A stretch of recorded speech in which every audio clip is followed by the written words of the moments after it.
you're really passionate about something, it's always there, whether you want it or not. The how of it is something that I still ask myself. It's part of who you are. Hi everyone, welcome to Mighty Jaxx, Mighty TV. We're speaking to CROM today. Hi CROM, how's it going? It's all right. Yeah, I'm good today. Where in the world are you, CROM? Please tell us. I'm in London, South London actually, Peckham. South London. I see the sun shining for you very nicely there. Yeah, which is very rare here. Yeah. Thank you for taking the time to speak with us. First questions would be, you describe yourself as a films, manga, board games, video games enthusiast. How did these obsessions come about? I think it's one of those things that you start to notice you're into these things a lot more than all your peers or people around you, as I'm sure a lot of people who get into kind of little subcultures and kind of, obsession for films and certain video games. It's like kind of narrowing a path, and slowly it becomes a thing you can't stop thinking about. So and if you draw, if you have any type of creative outlet, it's part of who you are. Nice. Or how does one turn these interests into passions? I'm not sure. I think you don't have a choice. I think if you're really passionate about something, it's always there, whether you want it or not. The how of it is something that I still ask myself. It's part of who you are. You can't get rid of it, whatever you're doing. Nice. Thank you. Moving on to Birdking and your comics, of course, and I just wanted to talk about these characters that you've been illustrating.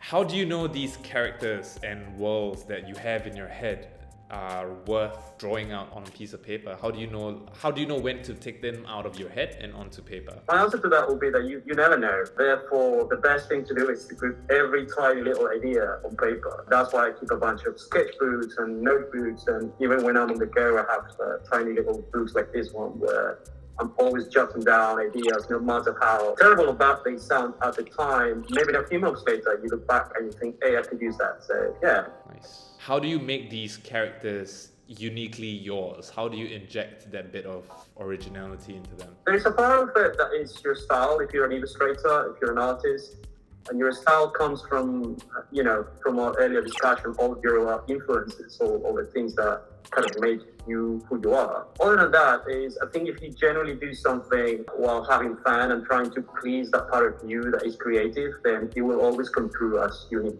Thank you so much, CROM. Alright, so let's see if we can do like a quick recorded show of me drawing there. If you don't mind, CROM, could you just narrate to us what's going on in your head and how to get these first bits of drawing out? That'd be wonderful. Sure. I do believe that keeping a sketchbook is such an important thing to have as a place to kind of not care about how things look and kind of put your ideas down on paper, like I told you earlier. It kind of reminds me of when I was back in the school and I'll be in the back of the class just sketching all day as opposed to kind of paying attention to the class, which is what I should have been doing. But yeah, that kind of feeling from kind of escaping from your reality, being in paper, drawing everything that comes through your mind without thinking about what it's going to look like and just enjoying the moment. I think sometimes we tend to forget that because we're too worried about how things are going to look. And every now and then I'll try to kind of replicate that feeling when I'm working my sketchbook. Do you remember your first ever sketch, or is that too much to ask? Well, I mean, I can't tell if it's my actual first sketch, but I do remember being in kindergarten and seeing this kid who could draw people looking sideways, and that completely blew my mind. At the time, I could only draw kind of a frontal face, 2 eyes, a nose, and a smile. I mean, to be fair, I was in kindergarten, so, don't be too harsh. But this kid absolutely blew my mind. He could do people looking sideways by just using one eye. And it took me days trying to work out how he did it. So when we went to recess, I went through all the papers of all the kids in the class, and I took this out, and I started copying it, trying to see how he did it. And that feeling of kind of evolution when I finally got it right, it was amazing. And I felt so much, I don't know how to explain it, I just felt great. And since then, that kind of idea of improving your own craft is so fulfilling. And when did you know that this is more than a sketch? Like that progression from a sketch to comic books, when did you find tangibility in your sketches? Well, when I was very young, I started reading those, they used to sell these tiny little Disney comic books with Mickey Mouse and stuff like that. I know you wouldn't think that now with the stuff I draw, but I was like I don't know, 7, I think. The medium of comic book is such a beautiful and kind of rich medium that if you're just a kid in your room, you can tell any type of story. You don't need, if you're making films, you need a camera. If you're making any other type of medium, you need a lot of materials. Where with comics, all you needed was paper and a pen. And I would put these comics together, I would staple them, and I'll just give them to people to read when I was in class.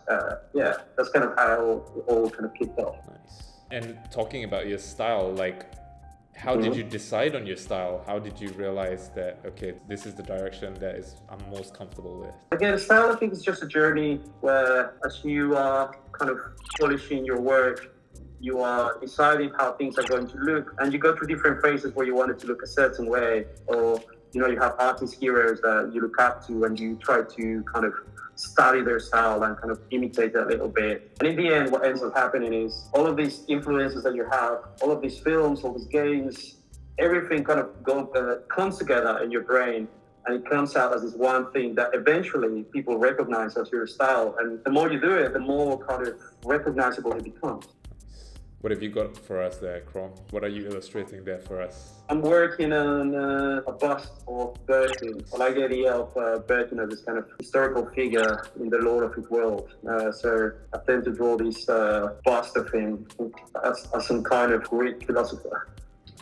Have you ever tattooed yourself? I haven't, no. I remember when I was training, I tattooed myself a little bit with no ink because I didn't want to have any kind of leftovers of my really bad tattoos when I was learning.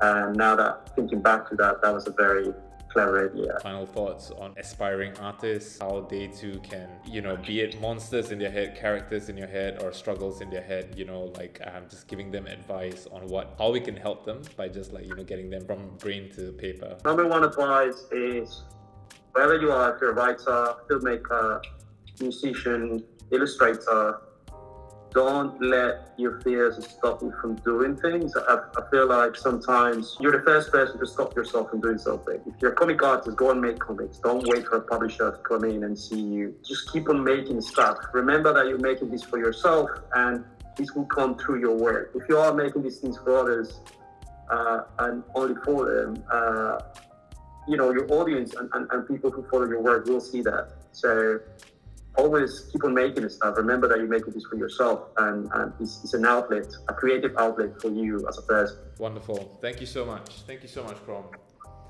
You're welcome. Thanks for having me. Not at all.